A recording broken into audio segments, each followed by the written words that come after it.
നമസ്കാരം, ന്യൂസ് ടോക്കിലേക്ക് സ്വാഗതം. നമസ്കാരം. ഇന്ന് ഇപ്പം സന്ദീപ് വാര്യരാണ് നമ്മൾ ചർച്ച ചെയ്യേണ്ട വിഷയം.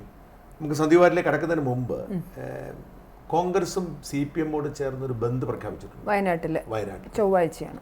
അതിന്റെ കാരണം മനസ്സിലാക്കിയായിരുന്നു. അതിനെങ്ങനെ വിലയിരുത്തുന്നു?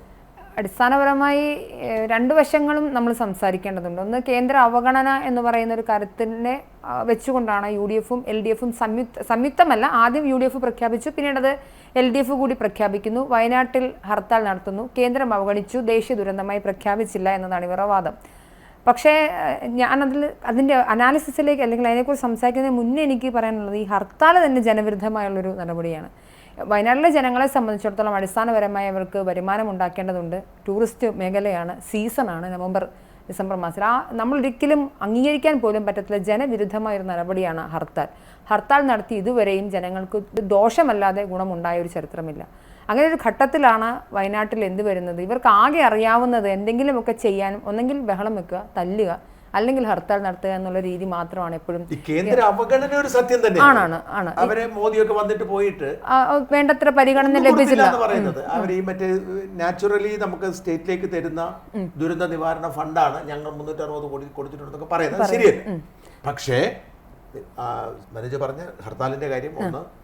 658 കോടി രൂപ ഞാൻ ഇന്ന് രാവിലെ നോക്കി.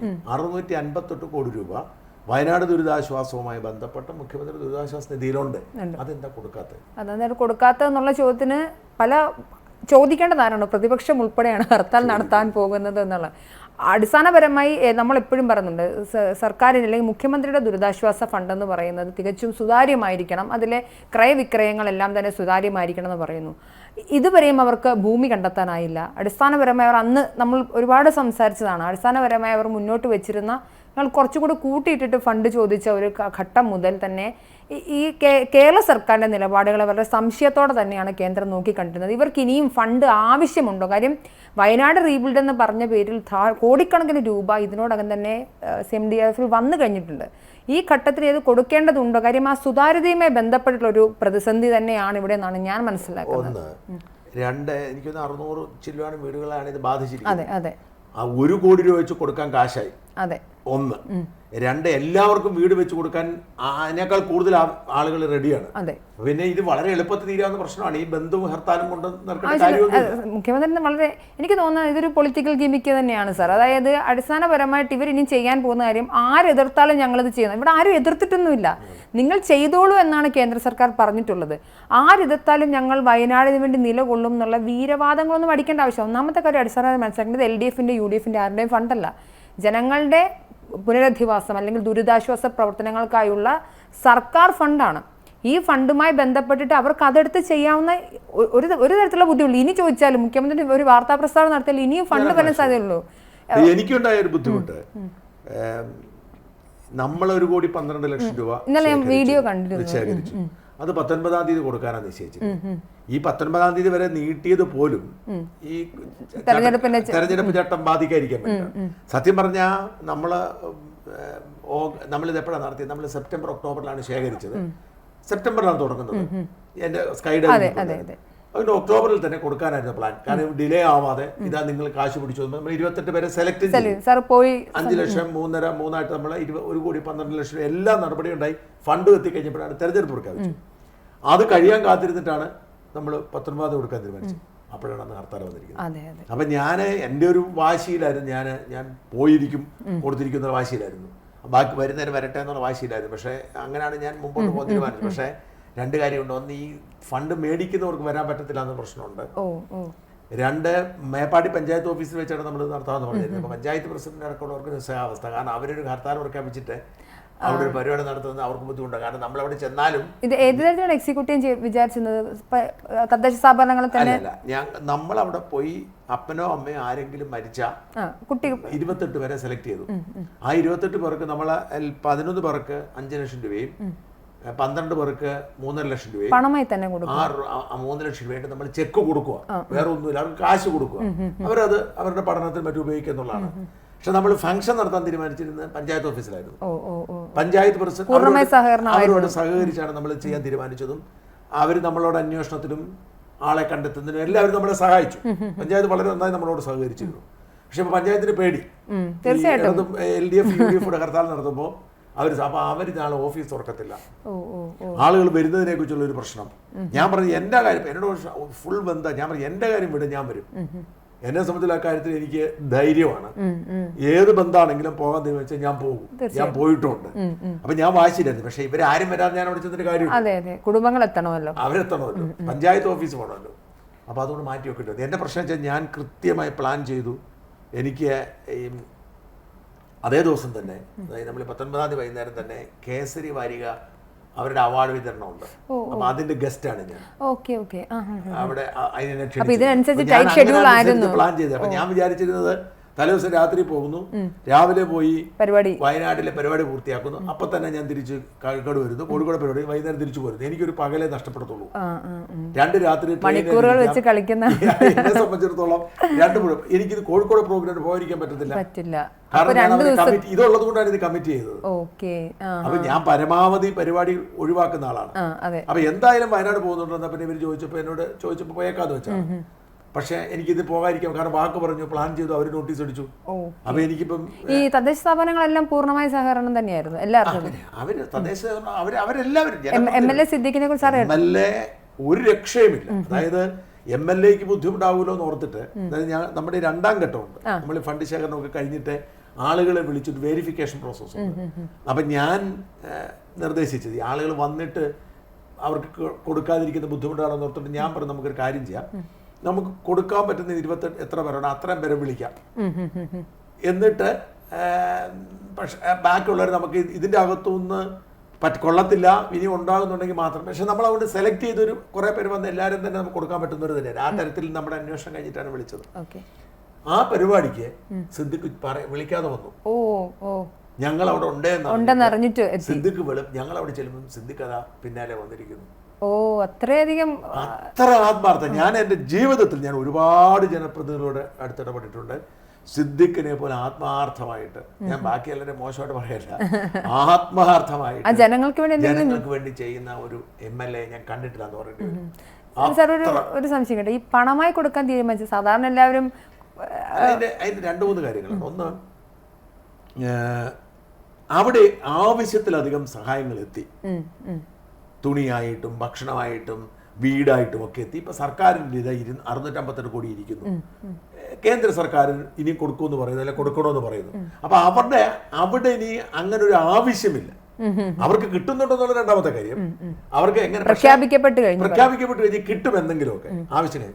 അപ്പൊ പിന്നെ നമ്മൾ ഒരു ഇടപെടൽ നടത്തിയത് എന്തിനാന്ന് വെച്ച് കഴിഞ്ഞാൽ, അപ്പനോ അമ്മയോ ഇല്ലാതെ പോകുന്ന മനുഷ്യരുടെ ദുഃഖം വല്ലാത്തൊരു ദുഃഖം. തീർച്ചയായിട്ടും എനിക്ക് കുറച്ചുകൂടെ റിലേറ്റ് ചെയ്യാൻ പറ്റും. അപ്പൊ ആ ദുഃഖം പരിഹരിക്കാൻ നമുക്ക് പറ്റത്തില്ല. അപ്പൊ അവർക്ക് നമ്മൾ എന്തെല്ലാം കൊടുത്താലും, സർക്കാർ കൊടുത്ത് 10,000 കൊടുത്താലൊന്നും അവർക്കൊരു ഗൈഡൻസ് ഒന്നുമില്ല. അപ്പൊ അവരെ ഒരു കോൺഫിഡൻസ് കൊടുക്കണം. ബാക്കിയെല്ലാം വീട് തരുമായിരിക്കും. ഇതൊന്നും ലിക്വിഡ് കാശ് അല്ലോ. നിങ്ങൾക്ക് പഠിക്കാൻ, ജോലിയാണ് ജോലി, എല്ലാം എന്താ നിങ്ങൾക്ക് ഇത്ര കാശ് ഇരിക്കും എന്ന് പറയുമ്പോൾ അതൊരു കോൺഫിഡൻസ് ഉണ്ട്. തീർച്ചയായിട്ടും നമ്മൾ FD ഇടുമ്പോൾ ഒരു സമാധാനം ഉണ്ടല്ലോ. ആ കോൺഫിഡൻസ് ബിൽഡ് ചെയ്ത് കൊടുക്കുക.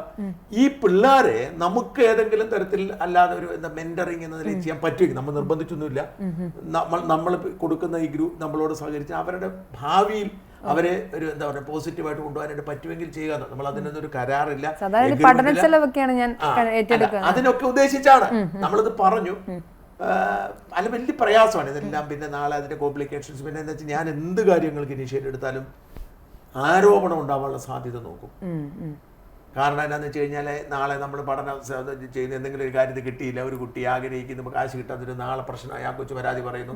ഇവരുടെ പേരുവിവരങ്ങൾ പബ്ലിഷ് ചെയ്യുന്നൊന്നുമില്ലല്ലോ അങ്ങനത്തെ. അല്ല, അതിപ്പം നമ്മൾ ആ വാർത്തയിൽ നമ്മൾ ഫുൾ വിശദാംശം ഒന്നും പറയുന്നില്ല, അറിഞ്ഞു പോകണം. അല്ലെ പിന്നെ പൈസ കിട്ടിയ ആളുകൾക്ക്, തന്ന ആളുകൾക്ക് വിശ്വാസം വേണമല്ലോ. നമ്മുടെ കാശാണെങ്കിൽ കുഴപ്പമില്ല, നാട്ടുകാരുടെ കാശാണ്. അപ്പൊ നമ്മൾ കൊടുത്തു അവർക്കൊരു ബോധ്യം വേണമല്ലോ. അതുകൊണ്ട് കൊടുക്കാതിരിക്കാൻ നിവൃത്തില്ല. അതുകൊണ്ട് പലപ്പോഴും നമ്മൾ അങ്ങനെ ചെയ്യാറുണ്ട്. അതിന്റെ പേര് നമ്മൾ പേരെടുക്കാനോ ഒരുപാട് വാർത്ത കൊടുക്കാനോ ഒരു വാർത്ത കൊടുക്കും വിശ്വാസത്തിക്ക് വേണ്ടി. അല്ലാതെ നമ്മൾ നിരന്തരം അങ്ങനെ ചെയ്യുന്ന ഒരു പരിപാടി നമ്മളില്ല. എനിവേ, അതുപോലെ നിൽക്കുന്നത് നമ്മുടെ വിഷയത്തിൽ നമ്മൾ സന്ദീപ് വാര്യർ BJP-യിൽ നിന്ന് കോൺഗ്രസിലേക്ക് പോയി. ഞാൻ ഞെട്ടിപ്പോയി. തീർച്ചയായിട്ടും വളരെ അടുത്ത സുഹൃത്തുക്കളെങ്കിലും ഞങ്ങൾ ലിറ്റ്മസുമായി ബന്ധപ്പെട്ട്, എനിക്ക് അതിന് മുന്നേ അദ്ദേഹത്തെ അറിയാം. ലിറ്റ്മസുമായി ബന്ധപ്പെട്ട് ഞങ്ങൾ കുറച്ചധികം ആളുകൾ ഇങ്ങനെ സംസാരം, അതിന് സ്റ്റേജിൽ പരിപാടി ഉണ്ടായിരുന്നല്ലോ, ആങ്കർ. മതേതരത്വം തകർന്നടിഞ്ഞു. അന്ന് ഞങ്ങൾ ഒരുപാട് നേരം സംസാരിച്ചു. അത് കഴിഞ്ഞതിന് ശേഷവും സന്ദീപും ഞങ്ങൾ തമ്മിൽ എന്താ പറയുക വ്യക്തിബന്ധങ്ങൾ കാത്തു സൂക്ഷിക്കുന്നുണ്ടായിരുന്നു. ഞങ്ങൾ ഇടയ്ക്ക് 1-2-3 തവണ വിളിച്ച് സംസാരിക്കുകയൊക്കെ ചെയ്യുന്നു. ഞാൻ ഞെട്ടിപ്പോകാൻ കാരണം അടിസ്ഥാനപരമായി ഞാൻ മനസ്സിലാക്കുന്നില്ല, സന്ദീപ് വളരെ ജെന്യൂനായ ഒരു പേഴ്സണായിട്ടാണ് എനിക്ക് എല്ലാ ഘട്ടത്തിലും. കാര്യം സാർ പറഞ്ഞ പോലെ തന്നെ കുറച്ച് ജനപ്രതിനിധികളെയൊക്കെ പേഴ്സണലി പരിചയവും ഈ കാൽവെട്ട് കുതിവെട്ട് അങ്ങനത്തെ പരിപാടികളൊന്നും ഇല്ലാത്തൊരു പാവപ്പെട്ടൊരു മനുഷ്യനായിട്ടൊരു ജെന്യൂനായിട്ടൊരു പേഴ്സണായിട്ട് എനിക്ക് സന്ദീപിനെ എപ്പോഴും തോന്നിയിട്ടുള്ളത്. സന്ദീപ് ഒന്ന് വളരെ ബാക്ക് സ്റ്റേജ് ഞങ്ങൾ സംസാരിച്ച സമയത്തൊക്കെ ആവേശത്തോടെ പറയുന്നുണ്ട് തൻ്റെ +2 പഠനകാലത്തിൻ്റെ സമയത്ത് മുതൽ ആരംഭിക്കുന്ന RSS പ്രവർത്തനം, അതിനുശേഷം എങ്ങനെയാണ് അദ്ദേഹം അടിസ്ഥാന ഒരു ജേർണലിസ്റ്റ്, പ്രൊഫഷണൽ ജേർണലിസ്റ്റിൽ ജന്മഭൂമിയെ ബന്ധപ്പെട്ട് വരുന്ന പ്രവർത്തനങ്ങൾ, ഓരോ നാട്ടിലും പോയി ചെയ്തിട്ടുള്ള റിപ്പോർട്ടിങ്ങിൻ്റെ കാര്യങ്ങൾ, അതുമായി ബന്ധപ്പെട്ട് നടത്തിയിട്ടുള്ള സാമൂഹ്യ പ്രവർത്തനം, അതിലൂടെ ഉയർന്നു വന്ന ഭാഷാശൈലി, പ്രസംഗശൈലി, സത്യത്തിൽ സന്ദീപ് വളരെ നല്ലൊരു മുഖമായിരുന്നു BJPയുടെ. വർഗീയത പറഞ്ഞിട്ടുണ്ടെന്നോ അദ്ദേഹത്തിൻ്റെ ഇതിൽ പ്രശ്നങ്ങളുണ്ടെന്നല്ല, പക്ഷേ ആസ് എ പേഴ്സൺ അദ്ദേഹം വളരെ ജെന്യൂൻ ഒരു പേഴ്സൺ. ഇപ്പോൾ ഞാൻ വിചാരിച്ചിരുന്നത് പാലക്കാട് നമ്മൾ ഇലക്ഷൻ പ്രഖ്യാപിക്കപ്പെട്ട് കഴിഞ്ഞപ്പോൾ മുതൽ തന്നെ ആരായിരിക്കും BJP സ്ഥാനാർത്ഥി എന്ന ഘട്ടം മുതൽ തന്നെ സന്ദീപുമായി ബന്ധപ്പെട്ട സന്ദീപിൻ്റെ പേര് ഉയരുന്നുണ്ടായിരുന്നു. സന്ദീപ് ആയിരിക്കും. ഞാനെപ്പോഴും സന്ദീപിന് വാർത്തകളൊക്കെ അയച്ചു കൊടുത്ത് പറഞ്ഞു, നോക്കൂ നിങ്ങളുടെ പേരൊക്കെ വരുന്നത്, എന്നെ ഒന്ന് വെറുതെ വിടും എൻ്റെ മനസ്സേ എന്നൊക്കെ പറഞ്ഞ് ഞങ്ങൾ സംസാരിച്ചതിനൊക്കെ ശേഷവും പിന്നീടാണ് അദ്ദേഹത്തിൻ്റെ ഒരു പേഴ്സണൽ കാര്യം സംസാരിച്ചിട്ട് ഒരു പബ്ലിക് പോസ്റ്റ് അദ്ദേഹം ഇടുന്നു അമ്മയുടെ മരണവുമായി ബന്ധപ്പെട്ടിട്ട്. ആ ഘട്ടത്തിലും ഒന്നും എവിടെയും നമുക്കൊരു ക്ലൂ പോലും കിട്ടിയിട്ടുണ്ടായിരുന്നില്ല. നമ്മൾ വിചാരിച്ചിരുന്നില്ല അദ്ദേഹം BJPയിൽ ഒന്നെങ്കിൽ സൈലൻ്റ് ആയിരിക്കും, രാഷ്ട്രീയ പ്രവർത്തനം നിർത്തുമെന്നൊന്നും വിചാരിച്ചു. പക്ഷേ കോൺഗ്രസിലേക്ക് അദ്ദേഹം പെട്ടെന്ന് മാറുമെന്നൊരു വാർത്ത കേട്ടപ്പോൾ ഞാൻ വ്യക്തിപരമായി ഭയങ്കര ഷോക്കായിപ്പോയി. കാര്യം ഞാൻ ജ്യോതികുമാർ ചാമക്കാലയുമായി അദ്ദേഹം പണ്ട് മാതൃഭൂമി പ്രൈം ടൈമിൽ നടത്തിയൊരു ചർച്ചയൊക്കെ വളരെ വൈറലായ ക്ലിപ്പുകളൊക്കെ ഉണ്ട്. അങ്ങോട്ടും ഇങ്ങോട്ടും ചീത്ത വിളി, പ്രധാനമന്ത്രിനെ ജ്യോതികുമാർ ചാമക്കാല ചീത്ത വിളിക്കുന്ന സമയത്ത് അവിടെ ഇട്ട ഒരു പബ്ലിക് പ്ലാറ്റ്ഫോം ആണെന്ന് പോലും തോന്നാത്ത രീതിയിൽ അങ്ങോട്ടും ഇങ്ങോട്ടും ആക്രമിക്കുന്ന, വാക്കുകൾ കൊണ്ട് ആക്രമിക്കുന്ന 2 പേർ. അതുമാത്രമല്ല സന്ദീപ് എല്ലാ കാലഘട്ടത്തിലും BJPയുടെ ശക്തനായ പോരാളി ആയിരിക്കുമെന്ന് അടിയുറച്ച് നിന്നുകൊണ്ട് തന്നെ ഈ രാഷ്ട്രീയ പാർട്ടികളെ ഒരു അതിർവരമ്പുകളില്ലാത്ത രീതിയിൽ ഭാഷാപ്രയോഗത്തിൽ എതിർത്തിട്ടുള്ളൊരു വ്യക്തിയാണ്. അങ്ങനെ ഒരാൾ പെട്ടെന്ന് മറ്റൊരു കോൺഗ്രസ് പാളയത്തിലേക്ക് വരുന്നു. മാത്രമല്ല അദ്ദേഹം നടത്തിയൊരു സ്റ്റേറ്റ്മെൻറ്റ്, BJPയിലെ രാഷ്ട്രീയം മടുത്തു, സ്നേഹത്തിന്റെ കച്ചവടം കട നടത്തുന്നവരാണ് പൂട്ടി സ്നേഹത്തിന്റെ കട തുറന്നു എന്നുള്ളൊരു വലിയ സ്റ്റേറ്റ്മെന്റ് നടന്നിരിക്കുന്നു. ഷാളിട്ട് സ്വീകരിക്കുന്നു. എനിക്ക് ഏറ്റവും തോന്നിയത് എയോ അയ്യോ എത്ര വിഭാഗമുണ്ടെങ്കിലും ഇവരെല്ലാ സ്റ്റേജിലും ഉണ്ടായിരുന്നു. ആ ഒരു ഘട്ടത്തിലേക്ക് എനിക്ക് സന്ദീപാരുമായി ദീർഘകാലത്തെ പരിചയവും ബന്ധമുണ്ട്. ബന്ധം എന്ന് പറഞ്ഞു കഴിഞ്ഞാൽ എനിക്ക് ഒരുമാതിരിപ്പെട്ട എല്ലാവരോടുള്ള ബന്ധമാണ്. പക്ഷെ എങ്കിൽ പോലും എന്നോട് കൺസൾട്ട് ചെയ്യുകയും എന്നോട് ഉപദേശം തേടുകയും ഒക്കെ ചെയ്യുന്ന കുറച്ച് പേരിൽ ഒരാളാണ് സന്ദീപാരു. അപ്പം ഞാനിപ്പോൾ കോൺഗ്രസ്സുകാരാണെങ്കിലും BJPക്കാരാണെങ്കിലും ഈവൻ CPMകാർ പോലും ചിലർ എന്നോട് ഇങ്ങനെ കൺസൾട്ട് ചെയ്ത് ഉപദേശം തേടി. അപ്പം ഞാൻ ഒരു CPMനെ എതിർക്കുമ്പോഴും ഒരു നിഷ്പക്ഷനായ രാഷ്ട്രീയ നിരീക്ഷകൻ എന്ന നിലയിൽ അവരെ ഞാൻ ഉപദേശിക്കാറുണ്ട്. എൻ്റെ ഉപദേശം അവർക്ക് ഗുണം ചെയ്യാറുണ്ട്. അത് ഞാൻ പലപ്പോഴും ഇപ്പം കേരള കോൺഗ്രസ് ജോസ് കെ മാണി അവർ ഇടതുപക്ഷത്തിൻ്റെ ഭാഗമാണ്. പക്ഷെ എനിക്ക് അവരുമായിട്ട് നല്ല ബന്ധമാണ്. ജോസ് കെ മാണിയായിട്ട് എനിക്ക് ബന്ധമാണ്, റോഷിയായിട്ട് എനിക്ക് ബന്ധമാണ്, എനിക്ക് അവിടെയുള്ള മിക്കവരായിട്ട് എനിക്ക് ബന്ധമുണ്ട്. അപ്പോൾ അവരുടെ സ്ട്രാറ്റജി ചർച്ച ചെയ്യുമ്പോൾ എന്നോട് ഇപ്പോഴും ഈ സർക്കാരുമായി തർക്കമുള്ളപ്പോഴും അവരുടെ സ്ട്രാറ്റജി എന്നോട് ചർച്ച ചെയ്യാറുണ്ട്. അപ്പം എനിക്കറിയാവുന്ന കാര്യങ്ങൾ ഞാൻ പറയാറുണ്ട്. അപ്പം UDFൽ നിന്ന് LDFിലേക്ക് പോരുന്നതാണ് സേഫ്. UDFൽ മത്സരിച്ചാൽ ഒരു സീറ്റ് പോലും ജയിക്കത്തില്ല എന്ന് ശക്തമായി പറയാം. ഓർക്കണം, CPMന് ഒരിക്കലും LDFന് ഒരിക്കലും വോട്ട് ചെയ്യരുത്, നശിച്ച പാർട്ടിയാണെന്ന് പറഞ്ഞുകൊണ്ടിരിക്കുന്നത് ഞാൻ ജോസ് കെ മാണിയോട് ഞാൻ കൃത്യമായി പറഞ്ഞിരുന്നത് എനിക്ക് നിങ്ങൾ അധികാരത്തിൽ വരരുതാണ് ആഗ്രഹം, പക്ഷെ സാധ്യത LDF അധികാരത്തിൽ വരാനാണ് എന്ന് മാത്രമല്ല. നിങ്ങൾ UDF നിന്നാൽ നിങ്ങൾക്ക് വോട്ടുണ്ട്, പക്ഷെ നിങ്ങൾക്ക് കാലുവാരിച്ചുണ്ടാവും, ഒരു സീറ്റിലും ജയിക്കത്തില്ല. കാരണം അപ്പോഴത്തെ രാഷ്ട്രീയ സാധ്യത. അപ്പൊ ഇപ്പം വേണമെങ്കിൽ ജോസ് കെ മാണിയോട് ഞാൻ ഉപദേശിക്കും, അവര് അക്കോമഡേറ്റ് ചെയ്യെങ്കിൽ UDF പോകുന്നതാണ് നല്ലത്. ഇങ്ങനെ ഒരു ഇതല്ല. അപ്പം ഈ സന്ദീപുമായിട്ട് തരക്കേടില്ലാത്തൊരു ബന്ധം എനിക്കുണ്ട്. അപ്പം സന്ദീപ് BJPയിൽ അനുഭവിക്കുന്ന പ്രശ്നങ്ങൾ നന്നായിട്ട് എനിക്കറിയാം. അപ്പം ഈ കോൺഗ്രസിന്റെയും BJPയുടെയും ഒരു ഗുണവും ദോഷവും, കോൺഗ്രസിലുണ്ട് ഗ്രൂപ്പ്, BJPയിലുണ്ട് ഗ്രൂപ്പ്. നമ്മൾ വെളിയിൽ കാണുന്ന കൂടുതൽ ഗ്രൂപ്പ് കോൺഗ്രസിലാണെങ്കിലും അതിനേക്കാൾ കൂടുതൽ ഗ്രൂപ്പ് BJPയിലാണ്. BJPയുടെ പ്രശ്നം വെച്ചാൽ ശക്തമായ ഒരു ദേശീയ നേതൃത്വമുണ്ട്. അതുകൊണ്ട് അവർക്ക് ഒരു പരിധിക്കപ്പുറത്തേക്ക് കടക്കാൻ പറ്റത്തില്ല. കോൺഗ്രസിന് ദേശീയ നേതൃത്വം ശക്തമല്ല. ഇത് മാത്രമല്ല, കോൺഗ്രസ് ഒരു ഇൻഡിവിജ്വലിനെ അവരുടെ സ്പേസ് ഉണ്ടാക്കി വരാനുള്ള ഒരു സാധ്യതയുണ്ട്. ഒരാൾ വളർന്നു കയറി കഴിഞ്ഞാൽ അവനെ ആർക്കും ഇഷ്ടമില്ലെങ്കിലും അവന് പിടിച്ചു നിൽക്കാം.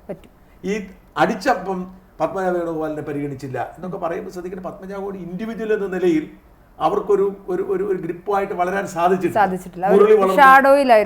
മുരളി വളർന്നു തീർച്ചയായിട്ടും. അപ്പൊ ഈ വ്യത്യാസമുണ്ട്. സോ BJPയിൽ അങ്ങനെയല്ല. BJPയുടെ പ്രത്യേകത എന്ന് വെച്ചാൽ വളരെ ബാഹ്യമായ ചില കാരണങ്ങളാൽ ചില അധികാര സോഴ്സുകൾ ഉണ്ടാവും. അപ്പൊ അതിന് ഗോഡ് ഫാദേഴ്സ് ഉണ്ട്, മുകളിലും താഴെയൊക്കെ ഗോഡ് ഫാദേഴ്സ് ഉണ്ട്. അപ്പൊ അവരുടെ നിഴലായി നിൽക്കുക. അപ്പൊ പരമ്പരാഗതമായി ഈ നിൽക്കുന്ന ഒരു സംവിധാനമുണ്ട്. ആ സംവിധാനത്തിന് ചില പവർഫുൾ ആയിട്ട് ആളുകളുണ്ട്. ആ പവർഫുൾ ആയിട്ട് ആളുകളോട് അല്ലാതെ ആർക്കും മറികടക്കാൻ പറ്റത്തില്ല. പക്ഷെ ഇവർ പലരും പോകും. ഇപ്പൊ പി മുകുന്ദൻ കേരളത്തിലെ BJPയുടെ ചരിത്രമെടുത്താൽ ഏറ്റവും ശക്തനായ നേതാവായിരുന്നു. പക്ഷെ ഒന്നും അല്ലാതെ പോയി. അല്ലെങ്കിൽ സി കെ പത്മനാഭൻ ഇപ്പം വെറുതെ അവിടെ വിമർശിച്ചുകൊണ്ടിരിക്കുന്നുള്ളൂ. അപ്പം ഇതൊക്കെ ഒരു വശത്ത് നടക്കും. അതായത് പാർട്ടിക്കുള്ളിൽ തന്നെ നിന്നുകൊണ്ട് പാർട്ടിനെ നന്നാക്കാമെന്നോ അല്ലെങ്കിൽ പ്രതിഷേധ സ്വരങ്ങൾ ഉയർത്താമെന്നോ വിചാരിച്ചിരുന്നാൽ അവിടെ ഇരുന്ന് പോവുകയും അവർ അരികുവൽക്കരിക്കപ്പെടുകയും ചെയ്യും. അല്ലെങ്കിൽ ഇപ്പൊ ഇവിടെ സന്ദീപിനെ പറ്റി കുറെ കാലമായിട്ട് സന്ദീപ് അവഗണിക്കപ്പെടുകയാണ് പൂർണ്ണമായും. ആ സമയം BJPയിലെ ഏറ്റവും ജനകീയ മുഖങ്ങളിൽ ഒന്നാണ്. സീറ്റ് മാത്രമല്ല പ്രശ്നം, ജനപിന്തുണയും എല്ലാം ഉണ്ട്. അപ്പം സീറ്റ് കിട്ടാത്തതുകൊണ്ടല്ല സന്ദീപ് പോയത്. സന്ദീപ് സീറ്റ് ആഗ്രഹിച്ചിരുന്നെങ്കിലും സന്ദീപ് സീറ്റ് പാലക്കാട് പ്രതീക്ഷിച്ചിരുന്നില്ല. എനിക്ക് അദ്ദേഹത്തിന് അടുപ്പമുള്ളതുകൊണ്ട് അറിയാം. അദ്ദേഹത്തിന് അറിയാമായിരുന്നു കിട്ടത്തില്ല എന്നറിയാമല്ലോ. എങ്കിലും പോലും ആഗ്രഹം ഉണ്ടായിരുന്നു. പക്ഷേ ഇവിടെ ഉണ്ടായ സംബന്ധിച്ചും സീറ്റ് കിട്ടാത്തതുകൊണ്ടുള്ള സന്ദീപിനെ അവർ മനഃപൂർവ്വം പൂർണ്ണമായി അവഗണിച്ചു. ഇവിടെ പ്രശ്നം വെച്ചാൽ BJP പവർഫുൾ ആയിട്ട് ഇപ്പൊ സുരേന്ദ്രൻ നിൽക്കുക. സുരേന്ദ്രന് ഗോഡ് ഫാദർമാരുണ്ടാവാം. ഈ പെട്ടെന്ന് BJPയിൽ ഗ്രിപ്പ് ഉണ്ടാക്കിയ ഒരു നേതാവാണ് കൃഷ്ണകുമാർ, പാലക്കാട് കൃഷ്ണകുമാർ. കൃഷ്ണകുമാറിനും അദ്ദേഹത്തിന്റെ ഭാര്യയ്ക്കുമൊക്കെ ദേശീയ നേതൃത്വവുമായി നല്ല ബന്ധമാണ്. അപ്പം ആ പാലക്കാട് സീറ്റ് സുരേന്ദ്രൻ വിചാരിച്ചാൽ പോലും വേറൊക്കെ കൊടുക്കാൻ പറ്റുമായിരുന്നില്ല. അത്ര ഗ്രിപ്പ് അവർക്ക് ദേശീയ. അപ്പൊ ഇത്തരത്തിലുള്ള വളരെ കോംപ്ലിക്കേറ്റഡ് ആയിട്ടുള്ള, എനിക്ക് BJP നേതാക്കളോട് നമ്മൾ ഇടപെട്ടിട്ടും വളരെ കോംപ്ലിക്കേറ്റഡ്, നമുക്ക് മനസ്സിലാവാത്ത തരത്തിൽ പരസ്പരം ഇഴ പിരിഞ്ഞും ഇഴ തൊടാതെ ഇതിന്റെ ഇടയിൽ കൂടെ അങ്ങോട്ടും ഇങ്ങോട്ടും കിടക്കുന്ന ഒരു ഇക്വേഷനാണ് BJPയുടെ. ഇപ്പം ജോർജ് കുര്യൻ അതിനിടെ മന്ത്രിയായില്ലേ. ഈ സംവിധാനത്തെ പോലൊന്നും അത്രയും പവർഫുൾ ആയ മനുഷ്യനല്ല. അല്ലെങ്കിൽ പക്ഷെ ജോർജ് കുര്യൻ ഇതിന്റെ ചില ഘട്ടങ്ങളിൽ വ്യക്തിബന്ധങ്ങൾ കേന്ദ്രവുമായി ബന്ധപ്പെട്ട് നല്ല മനുഷ്യനാണ്. അയാൾ മന്ത്രിയായി. ആ സമയം എത്രയോ പവർഫുൾ ആയിരിക്കുന്ന രാജീവ് ചന്ദ്രശേഖർ മന്ത്രി ആയില്ല. ഞാൻ പറഞ്ഞു നമുക്ക് വിശ്വസിക്കാൻ വയ്യാത്ത ഒരു ഫോർമുലയാണ്. അപ്പൊ ഈ ഫോർമുലയ്ക്കിടയിൽ ക്ഷമയോടെ കാത്തിരിക്കുക എന്നത് മാത്രമേ വഴിയുള്ളൂ. പക്ഷെ അപ്പോഴേക്കും കാലം ഒരുപാട് പോകും. പക്ഷെ ശോഭാ സുരേന്ദ്രൻ ഇപ്പോഴും കാത്തിരിപ്പുണ്ട്. പക്ഷെ ഇവരുടെ പ്രൊഫഷൻ രാഷ്ട്രീയമായി എസ്റ്റാബ്ലിഷ് ചെയ്യപ്പെട്ട സ്ഥിതിക്ക് കാത്തിരിക്കുക എന്ന് പറയുന്നത് ഒരിക്കലും അവരെ സംബന്ധിച്ച് പ്രായോഗിക തലത്തിൽ അത്ര അതിന്റെ ഒരു പ്രശ്നം അവിടെയാണ് ഞാൻ പറഞ്ഞത്. ഇപ്പം സന്ദീപ് വാര്യരെ സംബന്ധിച്ചിടത്തോളം അയാളുടെ രാഷ്ട്രീയം എന്ന് പറയുന്നത് RSS സംഘപരിവാർ രാഷ്ട്രീയമാണ്. അതിൽ മാത്രമാണ് അയാൾക്ക് അഡ്രസ് ഉള്ളത്. അയാൾ പറഞ്ഞിരിക്കുന്നതും ചിന്തിച്ചിരിക്കുന്നതും ഒക്കെ ആ ലെവലിലാണ്. എനിക്ക് വേണമെങ്കിൽ കോൺഗ്രസ് പാർട്ടിയിലേക്ക് പോകാൻ, ഞാൻ കോൺഗ്രസ് ചാരനാന്ന് പറയുന്നവരുണ്ട്. സാറിനെ കുറിച്ച് എല്ലാം പറയുന്നത്. അതുകൊണ്ട് എനിക്ക് പോവാം. ഞാൻ പറയുന്ന ലോജിക്ക് ഉള്ള കാര്യം ചെയ്യുന്നു. പക്ഷേ ഇവിടെയുള്ള പ്രോബ്ലം എന്നാന്ന് വെച്ച് കഴിഞ്ഞാൽ ഇയാൾ പൂർണ്ണമായും BJPക്കാരനോ RSSകാരനോ കോൺഗ്രസിനെ നഖശിഖാൻ നിർത്താൻ, CPM-നെ നഖശിഖാൻ നിർത്താൻ ഒരു പാളയം മാറുമ്പോൾ രണ്ട് സംഭവങ്ങളുണ്ടാവും. ഒന്ന്, ഇയാൾ എത്ര മിടുക്കനാണെങ്കിലും എത്ര പ്രഗത്ഭനാണെങ്കിലും ഇയാളിപ്പം സരിനേക്കാൾ എത്രയോ ഭേദമാണ്. തീർച്ചയായിട്ടും എത്രയോ ഭേദമാണ്. പക്ഷെ ആണെങ്കിലും ഇയാളുടെ ആ ഒരു, ഞാൻ പറഞ്ഞ നമ്മൾ കെട്ടിപ്പൊക്കിയിരിക്കുന്ന ഒരു ബേസ് ഉണ്ടല്ലോ, അത് ഒറ്റയടിക്ക് ഡ്രൈ ആയി. ഞാൻ പറഞ്ഞു ഇയാൾ എങ്ങനെയാണ് ജനസമ്മതനായി എന്നുള്ളൊരു ചോദ്യം ഇയാൾ സുരേന്ദ്രനുമായിട്ട് ഉടക്കൊള്ളപ്പോഴും ഇയാൾ സ്റ്റാറാണ്. അതിനർത്ഥം എന്താണ്? BJPക്കാരായ സംഘപരിവാറിനെ തന്നെ അയാൾ ഇഷ്ടപ്പെടുന്നത്. സുരേന്ദ്രനോട് ഉടക്കപ്പെടും. സുരേന്ദ്രനേക്കാൾ സ്വീകാര്യത ഇയാൾക്കാണ്. അതിനർത്ഥം BJPയിലെ ഭൂരിപക്ഷം പേരും ഇയാളെ പിന്തുണച്ചിട്ട് സുരേന്ദ്രനെ അല്ല. പക്ഷെ ഇവരൊക്കെ വഞ്ചിക്കപ്പെട്ടു. തീർച്ചയായിട്ടും അടിസ്ഥാനപരമായി ഞാൻ പറഞ്ഞത് ആ പോയിന്റ് ആവർത്തിക്കണം തോന്നുന്നു. അതായത് ഇവരുടെ അടിസ്ഥാനപരമായി ഇവരുടെ പ്രൊഫഷൻ തന്നെ പൂർണ്ണമായി, നമ്മുടെ നാട്ടിലെ രാഷ്ട്രീയ നേതാക്കൾക്ക് വേറെ ജോലിയൊന്നും ഇല്ലാത്തത് കൊണ്ട് ഇവർക്ക് ഇനി ഇതിനകത്തിരുന്ന് അവർ പട്ടുമൂടി പോകുന്ന വെച്ചാൽ അവർ പട്ടടഞ്ഞു പോകുന്ന രീതിയിലേക്ക് ഇവർക്ക് പോകേണ്ടി വരും. ആ ഘട്ടത്തിൽ പ്രായോഗിക തലത്തിൽ അതൊക്കെ ശരിയാകുമായിരിക്കും. അല്ലെങ്കിൽ ഈ പറഞ്ഞ പോലെ ആസ് എ പ്രൊഫഷണൽ പൊളിറ്റീഷ്യൻ അതൊക്കെ ആ നിർവചനങ്ങളിലൊക്കെ ഇവിടെ ധാർമ്മികത എന്ന് പറയുന്നൊരു വശം കൂടിയുണ്ട്. സന്ദീപ് വാര്യറുമായി ബന്ധപ്പെട്ടിട്ട് ഇതാണ് രാഷ്ട്രീയം എന്നൊരു നിർവചനം, അതായത് ഇത്രയും ഉള്ളൂ രാഷ്ട്രീയം എന്ന രീതിയിൽ ഒരു ഗതികെട്ട അവസ്ഥയിലേക്ക് പോകും. നോക്കൂ, നിന്ന് നിൽപ്പ് സരിനപ്പുറത്തേക്ക് ചാടുന്നു. രാഹുൽ മാങ്കൂട്ടത്തിലുമായി ബന്ധപ്പെട്ടിട്ട് നീലപ്പെട്ടി വിവാദങ്ങൾ വരുന്നു. രാഹുൽ മാങ്കൂട്ടത്തിൽ പെട്ടെന്ന് കയറി ഇതാകുന്നു. അത്രയും നാൾ എൻ്റെ വളരെ അടുത്ത സുഹൃത്തുക്കളൊക്കെ, പാലക്കാട് നിന്നുള്ള സുഹൃത്തുക്കളൊക്കെ അത്രയും നാളും സരിനെ തെറി വിളിച്ചുകൊണ്ട് നടന്നവന്മാരൊക്കെ ഇപ്പൊ സരിൻ ബ്രോ എന്ന് പറഞ്ഞു. ഒരു ദിവസം കഴിഞ്ഞ സുഹൃത്ത് ഒരു മെസ്സേജ് അയച്ചു കഴിഞ്ഞപ്പോൾ അവൻ വലിയ വായിൽ അവൻ സരിനെ സപ്പോർട്ട് ചെയ്ത് സംസാരിക്കും. ഞാൻ നിനക്ക് ലേശം ഉളുപ്പില്ലേ എന്ന് ഞാൻ ചോദിച്ചു. ആ രീതിയിൽ അവരെന്ത് ചെയ്തു? വളരെ പെട്ടെന്ന് സരിനെ സരിൻ ബ്രോയാക്കുന്നു. ഈ ഘട്ടത്തിലേക്ക് ഇപ്പുറത്തേക്ക് വരുന്ന സമയത്ത് എന്ത് ചെയ്തു? രാഹുൽ മാങ്കൂട്ടത്തിൽ ഒരു ക്രൈസിസ് പീരീഡ് ഉണ്ടായിരുന്ന ഘട്ടത്തിൽ പോലും ഇപ്പോൾ അടുത്ത കോൺഗ്രസ് പാളയത്തിലേക്ക് കൃത്യമായ ആളുകളുടെ എന്താ പറയുക സർജിക്കൽ സ്ട്രൈക്ക് പോലെ പല ലെയേഴ്സിലുള്ള നേതാക്കൾ കൊണ്ടുവന്ന് സന്ദീപ് വാര്യർ ഇപ്പോൾ കൊണ്ടുവന്നു. ഇത് കോൺഗ്രസിനെ സംബന്ധിച്ചിടത്തോളം നിലവിൽ 20-ാം തീയതിയാണ് തെരഞ്ഞെടുപ്പ്. ഇനി 3-4 ദിവസം കൂടി ഉണ്ട്. ആ ഘട്ടത്തിലേക്ക് വരുമ്പോൾ കോൺഗ്രസ് പാളയത്തിൽ കുറച്ച് ശക്തിയൊക്കെ ഉണ്ടാകും. അടിസ്ഥാനപരമായി രാഷ്ട്രീയ നിർവചനങ്ങൾക്കപ്പുറം ഒരു ധാർമ്മികത എന്ന് പറയുന്ന ഘട്ടത്തിൽ സന്ദീപ് വാര്യർ പരാജയപ്പെട്ടിരിക്കുന്നു. കാരണം അയാളൊരു RSSന്റെ ചായ്വുള്ള, അതിൽ വളർന്ന്, അതിൽ എല്ലാ അർത്ഥത്തിലും ഒരു RSS പ്രവർത്തകനായി BJPക്ക് വേണ്ടി എനിക്ക് സുരേന്ദ്രനേക്കാൾ നല്ല വൃത്തിയായി സംസാരിക്കാൻ അറിയാവുന്ന ഈ BJPയുടെ ഏറ്റവും കൺവിൻസിംഗ് ആയിട്ടുള്ള ആളുകൾ ഒരാളാണ്. ഈ സുരേന്ദ്രൻ ഒരിക്കലും കൺവിൻസിംഗ് അല്ല. BJPയുടെ എസ്റ്റാബ്ലിഷ് നേതാക്കൾ ആരും കൺവിൻസിംഗ് അല്ല. ഇവിടെ BJP നമ്മൾ കാണുമ്പോൾ വളരെ തന്ത്രപൂർവ്വവും ബുദ്ധിപൂർവ്വം സംസാരിക്കുന്ന ആൾ മുരളീധരൻ. ബാക്കി BJP നേതാക്കളെ എടുത്ത് നോക്കിക്കഴിഞ്ഞാൽ അവർക്ക് തന്ത്രവുമില്ല, ബുദ്ധിയുമില്ല, അവരെന്തൊക്കെയോ വിളിച്ചു പറയുന്നു. പക്ഷേ സന്ദീപ് വാര്യരെ, വചസ്പതി, ശിവശങ്കര്, ഇവരെ ഒന്നും പിടിച്ച് സാധാരണക്കാരായ രാഷ്ട്രീയക്കാരെന്ന് വിചാരിച്ച് നമുക്ക് ചാണകം അതൊന്നും പറഞ്ഞ അടുത്ത് നിൽക്കാൻ പറ്റില്ല. അവർ വളരെ വ്യക്തമായ രാഷ്ട്രീയം പഠിച്ച ആളുകളാണ്, ചരിത്രം അറിയാവുന്നത്. ആ സന്ദീപ്, അദ്ദേഹത്തിന്റെ ശരിയോ തെറ്റോ എന്ന് ഞാൻ പറയുന്നില്ല, അദ്ദേഹം മുന്നോട്ട് വെച്ച ഇത്രയും നാൾ പുലർത്തി പോകുന്ന രാഷ്ട്രീയ വശങ്ങളിൽ നമുക്ക് എതിർപ്പുള്ള ഒരുപാട് കാര്യങ്ങളുണ്ട്. അടിസ്ഥാനപരമായി നമുക്കതെല്ലാം നമ്മളെല്ലാ ഘട്ടത്തിലും പറഞ്ഞത്. പക്ഷേ ആ സന്ദീപ് ഇപ്പോൾ എന്ത് ചെയ്യുന്നു? കളം മാറ്റി ചവിട്ടിയിരിക്കുകയാണ്. ഈ കളം മാറ്റി ചവിട്ടൽ ധാർമ്മികമല്ല. അത് അദ്ദേഹത്തിൻ്റെതായിട്ടുള്ള രീതികളിൽ പറയാനും എക്സ്പ്ലെയിൻ ചെയ്യാനും ഇന്ത്യ മഹാരാജ്യത്ത് ആർക്കും ഏത് വേണമെങ്കിലും നാളെ വേണമെങ്കിൽ സന്ദീപിന് വേണമെങ്കിൽ പുതിയൊരു പാർട്ടി രൂപീകരിക്കാത്തൊരു ഘട്ടമുണ്ട്. ആ ഘട്ടത്തിൽ തന്നെയും ഇങ്ങനത്തെ കുതികാൽവെട്ടൽ, കാര്യം ഇങ്ങനെയുള്ള ആളുകളെ എങ്ങനെ വിശ്വസിക്കും എന്ന തരത്തിലേക്കുള്ള ചിന്തകൾ കൂടി വരില്ലേ? ഇത് വളരെ ഗൗരവമൊരു വിഷയമാണ്. അതായത് ഞാൻ പറഞ്ഞ സരിൻ പിണറായി വിജയനെ ചീത്ത വിളിച്ച് മറ്റേ CPM ചീത്ത വിളിച്ച് സരിൻ ഒരു ഉളുപ്പില്ലാതെ അങ്ങോട്ട് പോയി. KV തോമസ് അങ്ങോട്ട് പോയി, KP അനിൽകുമാർ അങ്ങോട്ട് പോയി. അങ്ങനെ കോൺഗ്രസിൽ നിന്ന് ഒരുപാട് പേര് അങ്ങോട്ട് പോയി. അതുപോലെ തന്നെ ഇപ്പൊ ഇതാണ് നമ്മുടെ അനിൽ ആന്റണി,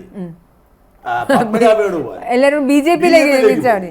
അനിൽ ആന്റണി ഒരിക്കലും എന്തൊരു പ്രതിസന്ധി പ്രശ്നമായിരുന്നല്ലോ അനിൽ ആന്റണിയെ പോലെ ഒരാൾ. അതും ഇതിൽ നിന്ന് നമ്മൾ മനസ്സിലാക്കേണ്ടത് ഇവർക്കൊക്കെ രാഷ്ട്രീയം എന്ന് പറയുന്നത് കേവലം അധികാരം മാത്രമാണ്. ഇവർക്ക് ആശയപരമായ ദൃഢതയില്ല. ഈ ആശയ പിന്തുണ എന്ന് പറയുന്നത്. പക്ഷേ വേറൊരു പ്രശ്നം കൂടെ ഉണ്ട് കേട്ടോ.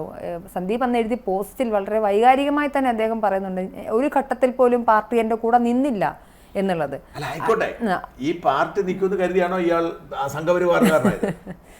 ചോദിക്കുന്നത് ഇയാൾ സംഘപരിവാറിനിപ്പം എത്രയോ ആളുകൾ, ഒരു കാര്യം ഇവരെല്ലാം മനസ്സിലാക്കേണ്ട കാര്യം, എത്രയോ ആളുകൾ നമ്മുടെ നാട്ടിൽ രാഷ്ട്രീയ പ്രവർത്തനത്തിന് ഒന്നുമാവാതെ, അതൊക്കെ ശരിക്കും അറിയണമെന്നുണ്ടെങ്കിൽ ഈ ജില്ലാതലം വരെ മാത്രം വളർന്നിരിക്കുന്ന ഒരുപാട് ആളുകളുണ്ട്. അവർ സാമ്പത്തികമായി നഷ്ടം ഉണ്ടാക്കിയവരാണ്. അവർക്ക് ഒരിക്കലും ഒരു പദവിയും കിട്ടിയിട്ട് ഏറിയ വല്ലപ്പോഴും ഒരു പഞ്ചായത്ത് മെമ്പറോ വല്ലതും ആയിട്ടുണ്ടാവും. ഞങ്ങളുടെ നാട്ടിൽ നമ്മൾ പറയുന്നത് പോസ്റ്റർ ഒട്ടിക്കാൻ പറയുന്നവൻ എല്ലാ കാലഘട്ടത്തിലും പോസ്റ്റർ ഒട്ടിക്കാൻ പറയുകയും ഒട്ടിക്കുന്നവൻ എപ്പോഴും ഒട്ടിച്ചുകൊണ്ടിരിക്കുകയും ചെയ്യും. ഈ ഒട്ടിക്കുന്നവരും അല്ലാത്തൊരു വിഭാഗമുണ്ട്. ഒട്ടിക്കുന്നവർ പിന്നെ പോട്ടെ, അവർക്ക് എന്തെങ്കിലും ചില്ലറ കിട്ടുന്നു. ഏറ്റവും താഴത്തെ തട്ടിലുള്ളവർക്ക് വലിയ നഷ്ടമില്ല. അവനെ സംബന്ധിച്ചുള്ള അവൻ നാട്ടിൽ അവൻ എന്തെങ്കിലും പണി കാണും. അതിൻ്റെ കൂട്ടത്തിൽ കോൺഗ്രസ് കൂടുതൽ അല്ലെങ്കിൽ CPM കൂടുതൽ നടക്കുന്നു. അവൻ ചെയ്യുന്ന പണിക്കും അവൻ ചെയ്യുന്ന ഉടായ്പിനും എല്ലാത്തിനും ഒരു സംരക്ഷണ പാർട്ടിയുണ്ട്. അതുകൊണ്ട് ഏറ്റവും താഴത്തെ തട്ടിലെ പോസ്റ്റ് ഒട്ടിപ്പുകാരെ നമ്മൾ നഷ്ടക്കാരല്ല, ലാഭക്കാരാണ്. പക്ഷെ യഥാർത്ഥ നഷ്ടം എന്ന് പറയുന്നത് ഇതിൻ്റെ അകത്ത് കുറെ പേര് നേതാവാകുവാണ്. ആദ്യം പ്രാദേശികമായ ഒരു ഗ്രാമത്തിലെയോ അല്ലെങ്കിൽ ഒരു സ്ഥലത്തോ നേതാവുന്നു, പിന്നെ ലോക്കൽ നേതാവാകുന്നു, തൊട്ടടുത്ത എന്താ പറയുക ഏരിയ. അങ്ങനത്തെ ഇവർ ജില്ലയ്ക്കപ്പുറത്തേക്ക് വളരത്തില്ല. ഇവര് പക്ഷെ ഫുൾ ടൈം കയ്യിലെ കാശ് മുടക്കി ഇവരാണ് താഴത്തെ പോസ്റ്റ് ഒട്ടിക്കുന്നതിന് കാശ് മുടക്കുന്നത്. KPCCയോ CPM പോളിറ്റ് ബ്യൂറോ കാശ് കൊടുക്കത്തില്ല. അപ്പൊ ഇവരെ സംബന്ധിച്ചിടത്തോളം ഇവർക്ക് നേതാക്കളോട് ബന്ധം കാണും. KPCC നേതാക്കൾ അറിയാം, AICC നേതാക്കൾ അറിയാം. അപ്പൊ ഇവർ മുഴുവൻ ചെയ്യുന്ന എന്തിനാണ്? നാളെ ഞാൻ MLA ആകും, ആ പ്രതീക്ഷയിൽ 25, 30, 40 വർഷം കയ്യിലിരിക്കുന്ന പണം മുഴുവൻ മുടക്കി സ്ഥലങ്ങളൊക്കെ വിറ്റ് രാഷ്ട്രീയ പ്രവർത്തനത്തിൽ ഒന്നും ആകാതെ പോകുന്ന നൂറുകണക്കിന് ആളുകൾ എല്ലാ പാർട്ടിയിലും ഉണ്ട്. അതിൽ ഏറ്റവും കൂടുതലുള്ളത് കോൺഗ്രസിലാണ്. ഗതികെട്ട മനുഷ്യർ, അതായത് നല്ല മനുഷ്യരാണ്, നല്ല ആദർശശുദ്ധി. അവർ ഒരിക്കലും ജില്ലാ തലത്തിനപ്പുറത്തേക്ക് പോയിട്ടില്ല. അവർക്ക് വലിയ പ്രാദേശിക സ്വാധീനങ്ങൾ. പക്ഷെ അവർക്ക് ഒരിക്കലും ഈ സ്റ്റേറ്റ് ലീഡർ ആവുക എന്ന് പറയുന്നത് ഒരു ഭാഗ്യമാണ്. ഞാൻ പറഞ്ഞ രാഹുൽ മാങ്കുട്ടത്തിന്റെ കാര്യം നോക്കുക. ഇങ്ങനെ ഒന്നും ഒരുപാട് കഷ്ടപ്പെട്ടിട്ടൊന്നുമില്ല. നേരെ KSU വരുന്നു, നേരെ യൂത്ത് കോൺഗ്രസ് വരുന്നു. ഷാഫി പറമ്പിലിന്റെ ഇഷ്ടക്കാരനാവുന്നു. ഇഷ്ടക്കാരന് മാത്രം മിടുക്കനാണ്. ചാനലിൽ തെളിഞ്ഞു, അവൻ പ്രഗത്ഭനാവുന്നു, അവൻ കറക്റ്റ് ആയിട്ട് ലെവലിൽ എത്തുന്നു. എനിക്കപ്പോ അതിനെ ഇഷ്ടം. അപ്പൊ അവൻ ഒരിക്കലും പാലക്കാട് മത്സരിക്കാൻ താല്പര്യം ഉണ്ടായിരുന്നില്ല. അവൻ പലതവണ ഞങ്ങൾ തമ്മിൽ സംസാരിച്ചിട്ടുണ്ട്. അവന്റെ താല്പര്യം ആറന്മുളയാണ്. അവൻ അതിനുവേണ്ടി അവിടെ കളമൊരുക്കി അവന്റെ വീട് അടൂരാണ്. അവിടുന്ന് കളമൊരുക്കി അവരുടെ വീട്ടിൽ നിന്ന് പോകുന്ന തരത്തിൽ അവൻ എല്ലാ സംവിധാനം എല്ലാവർക്കും ആഗ്രഹമാണ്. അപ്പോൾ നമ്മുടെ നാട്ടിൽ തന്നെ പ്രത്യേകിച്ച് പൊതുപ്രവർത്തനം നടത്തുവാണെങ്കിൽ ഞാൻ രാഷ്ട്രീയത്തിൽ ഇറങ്ങുവാണെങ്കിൽ MLA ആകാൻ തീരുമാനിക്കുക എനിക്ക് നല്ലൊരു പൂഞ്ഞാറിലാവാനാണ്. കാരണം എന്റെ നാട് അവിടെയാണ്. അപ്പൊ എന്റെ നാട്ടിലുള്ളവരെ എനിക്കറിയാം, എന്റെ നാട്ടിലെ സ്ഥലങ്ങൾ എനിക്കറിയാം, പ്രശ്നങ്ങൾ. അപ്പൊ അതുപോലെ തന്നെ ഇവന്റെ ആഗ്രഹം ആറന്മുളയായിരുന്നു. പക്ഷേ ഞാൻ കോൺഗ്രസിന് കണ്ടൊരു മികവ്, BJP കോൺഗ്രസ് തമ്മിലുള്ള വ്യത്യാസം ഞാൻ കണ്ടത്, ജയിക്കാൻ സാധ്യത കൂടുതൽ ഇവനാണെന്ന് അവർ മനസ്സിലാക്കിയെടുക്കുന്നു. ഷാഫിക്ക് പ്രത്യേക താല്പര്യമുണ്ട്, ജയസാധ്യതയുണ്ട്. ഈ രണ്ട് കാര്യം കൊണ്ട് ഇവനെ കൊണ്ട് ഷാഫി വാക്ക് കൊടുക്കുവാണ്, ഷാഫിയുടെ മുഴുവൻ സ്വാധീനവും ഉപയോഗിക്കാം. പിന്നെ ഇവനൊരു നല്ല മുഖമാണ്. അതുകൊണ്ട് ഇവൻ മനസ്സിലോട് പോയി മത്സരിച്ചു. ഞാൻ പറഞ്ഞു അവൻ ഭാഗ്യമുള്ളവനാണ് ഒരർത്ഥത്തിൽ. അതായത് ഇത്ര പ്രായമായുള്ള വർഷം കാത്തിരിക്കേണ്ടി വന്നില്ല, അവൻ MLA ആയി. ഇനിയിപ്പോ അവന്റെ ജീവിതം കിട്ടാം. അതേസമയം ഇതൊന്നും കിട്ടാത്ത ഒരുപാട് മനുഷ്യൻ. അവിടെയാണ് ഞാൻ പറഞ്ഞത് ക്ഷമയോടെ കാത്തിരിക്കണം. അറ്റ്ലീസ്റ്റ് BJPയുടെ ഒരു സരിന് കുറച്ച് ക്ഷമയാകാമായിരുന്നു. സരിനാണ് ഏറ്റവും ക്ഷമകേട് കാണിച്ചത്. അല്ല, അറ്റ്ലീസ്റ്റ് BJPയുടെ ഒരു സ്റ്റേറ്റ് മുഖമാവാൻ സന്ദീപ് വാര്യർക്ക് കഴിഞ്ഞു. തീർച്ചയായും. പക്ഷെ അവിടെ ഒരു പ്രശ്നമുണ്ട്. സരിൻ ഇനി ജയിക്കില്ല എന്നുള്ള കാര്യത്തിൽ പാലക്കാട് എന്തായാലും രാഹുൽ മാങ്കൂട്ടർ തന്നെയായിരിക്കും ജയിക്കാൻ പോകുന്നത്. ഈ ജയിക്കാതെ വരുന്ന ഘട്ടം 23-ന് റിസൾട്ട് വരുമ്പോൾ പിന്നീടുള്ള സരിന്റെ ഒരു ഭാവി ഉണ്ടല്ലോ. അതായത് ഈ മറുകണ്ഠം ചാടുന്ന ആളുകൾ ജയിച്ചു കാണിക്കണം, അല്ലെങ്കിൽ അവർക്ക് എന്തെങ്കിലും പ്രാധാന്യം ആ പാർട്ടിയിൽ ഉണ്ടാവേണ്ടതുണ്ട്. ഒന്നെങ്കിൽ കുറച്ചധികം ആളുകളെ കൊണ്ടുവന്ന് ചേർക്കണം. ഇപ്പോൾ നമ്മൾ പറഞ്ഞ പോലെ ജോസ് കെ മാണിയുമായി ബന്ധപ്പെട്ട് വന്നപ്പോൾ കുറച്ചധികം ആൾക്കാർ ഇയാൾ കൊണ്ടുവന്നത് കൊണ്ട് അയാൾക്കൊരു സ്വീകാര്യത ഉണ്ടായി. ഈ സ്വീകാര്യത സൃഷ്ടിക്കേണ്ടത് ഒരു പ്രധാനപ്പെട്ട കാര്യമാണല്ലോ, നിലനിന്ന് പോവുക എന്നുള്ളത്. സരിന് സിവിൽ സർവീസിലായിരുന്നെങ്കിൽ അയാൾക്ക് എത്താവുന്ന പദവിയിലേക്ക് ഇവർക്ക് ഒരു പോസ്റ്റ് കൊടുക്കാൻ പറ്റത്തില്ല. ഇവർക്കിപ്പോ ഒഡാപക്കിന്റെ ചെയർമാൻ ആക്കുക, അല്ലെങ്കിൽ MD ആക്കുക, ഇതൊക്കെ ചെയ്യാൻ പറ്റും. അതിനേക്കാൾ നല്ല പദവി അയക്ക് സിവിൽ സർവീസ് കിട്ടുമായിരുന്നു. അതുകൊണ്ട് സരിനെ സംബന്ധിച്ചിടത്തോളം ഇത് വലിയ നഷ്ടക്കച്ചവടമായിരിക്കും, അതിനകത്തൊരു സംശയമില്ല. അതേസമയം സന്ദീപ് വാര്യരുടെ കാര്യത്തിൽ നമുക്ക് ചിലപ്പോൾ ഇതൊരു നല്ല തീരുമാനം. സന്ദീപിനെ പിന്തുണയ്ക്കുന്ന കുറച്ചധികം ആൾക്കാരുണ്ടല്ലോ, അവരുടെ ഒന്നും തീരുമാനങ്ങളെ കുറിച്ചൊന്നും ഞാൻ അതിൻ്റെ അകത്തൊരു സംശയമുണ്ട് എനിക്ക്. കാരണം സന്ദീപിനെ പിന്തുണയ്ക്കുന്നത് സോഷ്യൽ മീഡിയയിലുള്ള മൃദു ഹിന്ദുക്കളാണ്. നമ്മൾ ഈ BJPയുടെ കാര്യം നമ്മൾ രണ്ടായിട്ട് കാണണം. ഈ BJPക്കാർ എന്ന് പറയുന്ന ആളുകൾ, ഈവൻ RSSകാർ പോലും എല്ലാവരും BJPക്കാരൊന്നും അല്ല. അപ്പം BJPക്കാർ എന്ന് പറഞ്ഞൊരു വിഭാഗമുണ്ട്, സംഘടനയുടെ ചേർന്ന്. അവർ സുരേന്ദ്രനോടൊപ്പം ആയിരിക്കും, അല്ലെങ്കിൽ മുരളീധരനൊപ്പം ആയിരിക്കും, അല്ലെങ്കിൽ കൃഷ്ണദാസിനൊപ്പം ആയിരിക്കും. അവർ വളരെ ചെറിയൊരു വിഭാഗമാണ്, എന്നെ ഇഷ്ടമില്ലാത്ത വിഭാഗമാണ് അവര്. പക്ഷേ BJPക്ക് വോട്ട് ചെയ്യുന്ന ഒരു മാസമുണ്ട്. അവരാണ് ഈ മറ്റേ BJPക്കാരന് 2%, 3% ഉള്ളൂ. ഈ 15% വരെ എത്തുന്നത് ഈ BJPക്ക് വോട്ട് ചെയ്യുന്ന അവരെ വേണം മൃദു സംഖ്യകൾ എന്ന് വിളിക്കാം. അത്ര തീവ്രതയില്ല. അവർക്ക് ഹിന്ദു വിശ്വാസവും ഹിന്ദു ആത്മീയതയും ഹിന്ദു പാരമ്പര്യമാണ് അവരുടേത്. അവർ തീവ്രവാദികളോ തീവ്രവർഗീയവാദികളോ ഒന്നുമല്ല. അവർക്ക് മോദിയെ ഇഷ്ടമാണ്, RSSനോട് ഇഷ്ടമാണ്, ഒരു ദേശീയതയോട് ഇഷ്ടമാണ്. ഈ ഒരു വലിയൊരു വിഭാഗമാണ്. അവരെന്നെ പിന്തുണയ്ക്കുന്നവരാണ്. ഈ പിന്തുണക്കാർ തന്നെയാണ് സന്ദീപ് വാര്യരുടെ ആരാധകർ.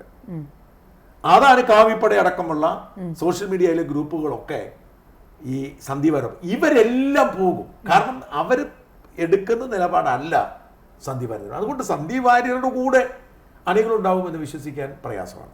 സന്ദീപിന് അങ്ങനെ ഒരു ഇല്ല. പക്ഷേ സന്ദീപിന് ഹിന്ദു മുഖമാണ്.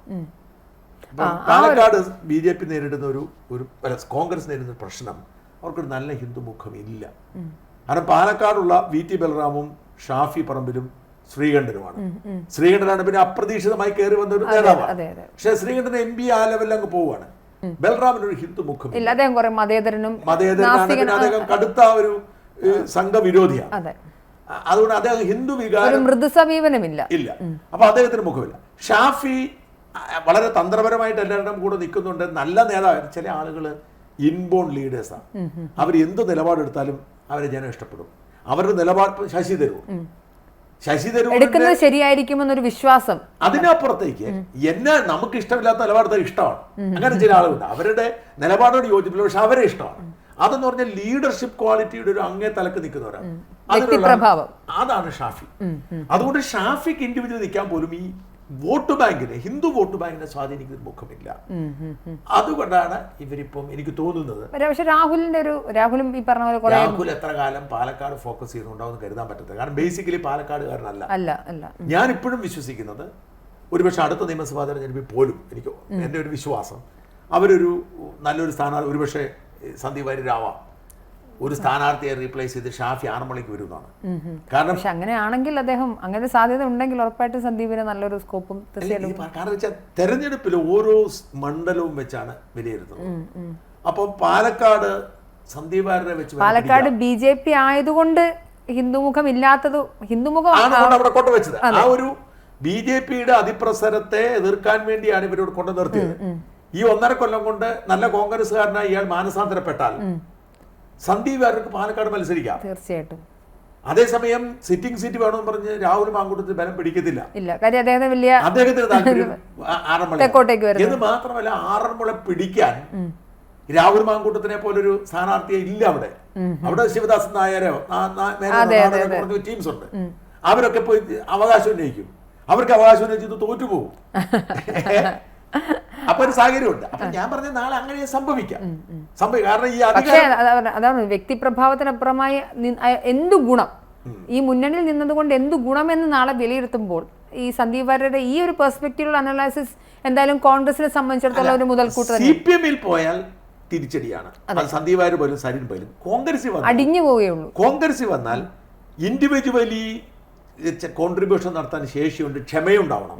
ഇത് രണ്ടും ഉണ്ടെങ്കിൽ എന്തെങ്കിലും ക്ലിക്കാവും. ഈ പറയുന്ന കോൺഗ്രസിലെ ഞാനിപ്പോ പറഞ്ഞ ശ്രീകണ്ഠൻ MP ആവുന്ന കരുതിയിരുന്നു. തോക്കുന്ന ഒരു സീറ്റ് കൊടുത്തല്ലേ. ശ്രീകണ്ഠൻ 2 തവണ ജയിച്ചില്ലേ. രാജ്ഭവൻ ഉണ്ണിത്താൻ 50 വർഷം പൊതുപ്രവർത്തനം നടത്തിയിട്ട് ജയിക്കുന്ന ഒരു സീറ്റും കൊടുത്തില്ല. അവസാനം തോക്കുന്ന സീറ്റില് എനിക്കതിന്റെ പശ്ചാത്തലം മുഴുവൻ അറിയാവുന്നതാണ്. വളരെ സൗഹൃദം അന്നുണ്ടായിരുന്നു എനിക്ക്. ഇപ്പൊ ഇല്ല. അന്ന് കാരണം അദ്ദേഹം അന്ന് കുറിയൊക്കെ തുടച്ച് കംപ്ലീറ്റ് മാറി വേറൊരു രാജ്ഭവൻ ഉണ്ണിത്താനാണ്.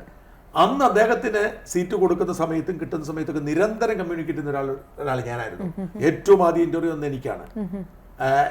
പരസ്യമേ രാജ്ഭവൻ ഉണ്ണിത്താൻ വോട്ട് ചെയ്യണമെന്ന് ആഹ്വാനം ചെയ്ത ആളാണ് ഞാൻ.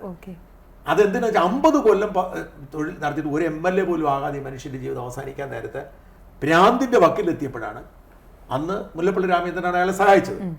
എന്ന് വെച്ചാൽ അന്ന് ഒരിക്കൽ ഞാൻ പറഞ്ഞിട്ടുണ്ടെന്ന് തോന്നുന്നു സ്റ്റോക്കിൽ, അതിനോട് പറയേണ്ടി വരും പെട്ടെന്ന്. കാസർഗോഡ് സീറ്റ് സിദ്ദിഖിന് കൊടുക്കാനായിരുന്നു ആലോചന. അപ്പൊ ഉമ്മൻചാണ്ടി സമ്മതിച്ചില്ല. ഉമ്മൻചാണ്ടി വയനാട് സിദ്ദിഖിന് കൊടുക്കാൻ തീരുമാനിച്ചു. വയനാടാണല്ലോ സുരക്ഷിത. ഉമ്മൻചാണ്ടി വിശ്വസനാണ് സിദ്ദിഖ്. അപ്പൊ കാസർഗോഡ് എടുത്തത് ഉമ്മൻചാണ്ടി സിദ്ദിഖിന്റെ പേര് പറഞ്ഞു. നോ, വേണ്ടാന്ന് ഉമ്മൻചാണ്ടി തീർത്തു പറഞ്ഞു. എന്തായാലും വേണ്ടാന്ന് പറഞ്ഞു. അപ്പം ബുദ്ധിപരമായിട്ട് മുല്ലപ്പള്ളി രമ എന്നാ പിന്നെ അത് രാജ്ഭവൻ ഉന്നതത്തിന് കൊടുത്തേക്കാം, ഞാൻ അവർ കൊടുത്തേക്കാൻ പറഞ്ഞു. കാരണം തോക്കുന്നൊരു സീറ്റാണ്. അത് കഴിഞ്ഞാണ് വയനാട് രാഹുൽ ഗാന്ധി വരുന്ന കാര്യം അറിയുന്നത്. അപ്പൊ സിദ്ദിഖിന് വേണ്ടിയിട്ട് രാജ്ഭവൻ ഉന്നതനെ മാറ്റാൻ ശ്രമിച്ചു. രാജ്ഭവൻ തന്തയ്ക്കും തളയ്ക്കും എല്ലാവരും വിളിച്ചു പറഞ്ഞു. അങ്ങനെ രാജ്ഭവൻ ഉന്നതനോട് MP ആവുന്നതും 2ാം തവണ MP ആവും. അപ്പൊ രാഷ്ട്രീയം അങ്ങനെയാണ്. ഒന്നും ആവാത്തവർ കാണും. മന്ത്രിയായിട്ടും എല്ലാം കിട്ടിയിട്ടും തൃപ്തിയില്ലാത്തതുകൊണ്ട് KV തോമസ് എത്താവുന്നിടത്ത് എത്തിയിട്ടും തൃപ്തിയില്ലല്ലോ, മതിയായില്ല. അപ്പൊ അതുകൊണ്ട് പ്രാക്ടിക്കലി ചിലപ്പോൾ രക്ഷപ്പെട്ടു പോകാം. പക്ഷെ ഇതുവരെ പറഞ്ഞിരുന്നത് മുഴുവൻ ഒരു മനുഷ്യൻ ഞാൻ ആലോചിക്കുന്നു. ഞാനിപ്പോ കഴിഞ്ഞ എത്രയോ വർഷം പറ്റുന്ന ഒന്നല്ല വർഷമായി പിണറായി സത്തിനെതിരെ ആഞ്ഞടിക്കുന്നത് ഞാൻ. നാളെ ഒരു സുപ്രഭാതത്തിൽ എനിക്ക് പിണറായി വിജയൻ പറയാണ്, ഷാജൻ നിന്നെ ഞാൻ രാജ്യസഭയിലേക്ക് എടുത്തേക്കാന്ന് പറഞ്ഞ എന്നാ പോട്ടെ എന്ന് പറഞ്ഞാൽ സ്ഥിതി നല്ല ചോദിക്കുക. എനിക്ക് MP ആകാം, നല്ല സുഖമായിരിക്കും. പക്ഷെ ഞാനൊരു മനുഷ്യരുടെ ഇപ്പൊ എങ്ങനെ നോക്കുന്നത്? അതാണ് മനുഷ്യ ആ ക്രെഡിബിലിറ്റിയുടെ പ്രശ്നം മാത്രമല്ല, വ്യക്തി എന്ന നിലയിലുള്ള അധപതനം എന്നേ പറയാൻ പറ്റുള്ളൂ. അതെ. അപ്പൊ ഞാൻ പറഞ്ഞു, ഈവൻ ഏത് രാഷ്ട്രീയ BJPയോ കോൺഗ്രസോ ഒരു പദവി തന്നാൽ പോലും അത് സ്വീകരിക്കാൻ ചമ്മലുണ്ട് എനിക്ക്. ഞാൻ പറഞ്ഞ ഞാൻ BJPയും കോൺഗ്രസിനെ അത്യാവശ്യം സപ്പോർട്ട് ചെയ്യുന്നതാണ്. എന്നാൽ പോലും അത് സ്വീകരിക്കാൻ ഒരു ചമ്മലുണ്ട്. അപ്പൊ പിന്നെ CPM തന്നാൽ പോലും എനിക്ക് ചിന്തിക്കാൻ പറ്റുന്നത് അതാണ് ഇതിന്റെ ഏറ്റവും പ്രധാനപ്പെട്ട കാര്യം. അയാൾ രക്ഷപ്പെടുമോ ഇല്ലയോ എന്നുള്ളതല്ല. മാത്രമല്ല ഇത് കോൺഗ്രസിന് അനുകൂലമാണ്. ഒരു സർജിക്കൽ സ്ട്രൈക്കാ. അവർക്ക് വീണ്ടും മറ്റേ പെട്ടി വിവാദത്തിന് തുടർച്ചയായിട്ട് രാഹുൽ മാങ്കൂട്ടത്തിൽ വന്നതോടുകൂടി ഇലക്ഷനിൽ അവരുടെ ഗ്രാഫ് എന്തായാലും ഉയർന്നു. മാത്രമല്ല നമ്മൾ ആദ്യം പറഞ്ഞു പോയ പോലെ എല്ലാ നേതാക്കന്മാരും വന്നിരുന്നു. അവിടെ പത്രസമ്മേളനത്തിനകത്ത് എല്ലാവരും ഉണ്ടായിരുന്നു. ബെന്നി ബെഹനാൻ, സുധാകരൻ ഉണ്ടായിരുന്നു, ഇപ്പുറത്ത് സതീശൻ ഉണ്ടായിരുന്നു. പലരും കാലെ പിടിച്ച് താഴെയിടണോ, കയ്യെ പിടിച്ച് താഴെയിടണോ, അതോ ചെവിക്കടിച്ചെന്നോ ആലോചിച്ചോണ്ടിരിക്കുക. അത് വേറെ കാര്യം. അതിനെയൊക്കെ അതിജീവിക്കാൻ പറ്റണം. ഞാൻ പറഞ്ഞില്ല, എന്നോട് ഒരു മുതിർന്ന BJP നേതാവ് ഇന്നലെ വിളിച്ചു പറഞ്ഞത്, ഷാജൻ രാഹുൽ മാങ്കൂട്ടത്തിനെ തോൽപ്പിക്കാൻ വേണ്ടി കോൺഗ്രസിലെ പേര് പറയുന്നില്ല, ഞാൻ 2 മുതിർന്ന കോൺഗ്രസ്സുകാരുടെ പേര് പറഞ്ഞു. and അവര് എങ്ങനെയെങ്കിലും രാഹുൽ മാങ്കൂട്ടത്തിനെ തോൽപ്പിക്കാൻ വേണ്ടിയിട്ട് രംഗത്തിറങ്ങണം പറഞ്ഞ് BJP നേതാവിന്റെ സഹായം തേടിയെന്ന് പറഞ്ഞു. ഓക്കെ.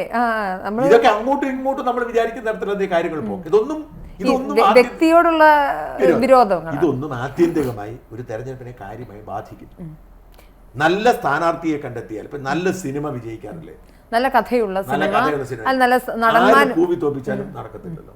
ഇത് തന്നെയാണ് നല്ല സ്ഥാനാർത്ഥിയെ കണ്ടെത്തി അവിടെ ഒരു പാർട്ടിക്ക് മത്സരിക്കാൻ പറ്റുന്ന ഏറ്റവും മികച്ച സ്ഥാനാർത്ഥി മികച്ച രാഷ്ട്രീയ സാഹചര്യം ആര് കാലുവാരികളും ജയിക്കും. അതുകൊണ്ട് രാഹുൽ മാങ്കൂട്ടത്തെ വിജയത്തെ ഒരു തരത്തിൽ ബാധിക്കാൻ പോകുന്നില്ല. അതേസമയം കൃഷ്ണകുമാർ ഒട്ടും ആദ്യം മുതൽ തന്നെ ഗ്രാഫ് പിടിച്ചു തന്നെ അങ്ങനെ പോയി. എന്തായാലും നമ്മളിവിടെ ചർച്ച ചെയ്യേണ്ടതും കൺക്ലൂഡ് ചെയ്യേണ്ടതും നമ്മുടെ നാട്ടിലും പണ്ടൊക്കെ നമ്മൾ വടക്കേന്ത്യ കേട്ടിട്ടുണ്ട്, പെട്ടെന്ന് പെട്ടി കൊണ്ടുവന്ന് ആളെ കൊണ്ടുപോകുന്നു കുതിരക്കച്ചവടത്തിന്റെ കാര്യവും സുപ്രഭാതത്തിൽ നമ്മുടെ നാട്ടിലും ഇന്ന് നിന്ന് രാഷ്ട്രീയം ഉപേക്ഷിച്ചിട്ട് പോകുന്ന തരത്തിലേക്ക് മാറുന്നു എന്ന് പറയുന്നത് അത് രാഷ്ട്രീയത്തിന്റെ അധപതനമാണ്. അത് രാഷ്ട്രീയത്തിന്റെ ക്വാളിറ്റി, അതിന്റെ ഗുണം നശിച്ചിരിക്കും. അതുകൊണ്ട് നമുക്ക് അവസാനിപ്പിക്കാം. നാളെ നമ്മൾ ആരാധിക്കുന്ന, ബഹുമാനിക്കുന്ന, സ്നേഹിക്കുന്ന ഒരു നേതാവും അതേ പാർട്ടിയിലും അതേ ആശയത്തിലും ഉണ്ടാവും എന്ന അമിതമായ ആത്മവിശ്വാസവും പ്രതീക്ഷയൊന്നും ആർക്കും വേണ്ട. നന്ദി.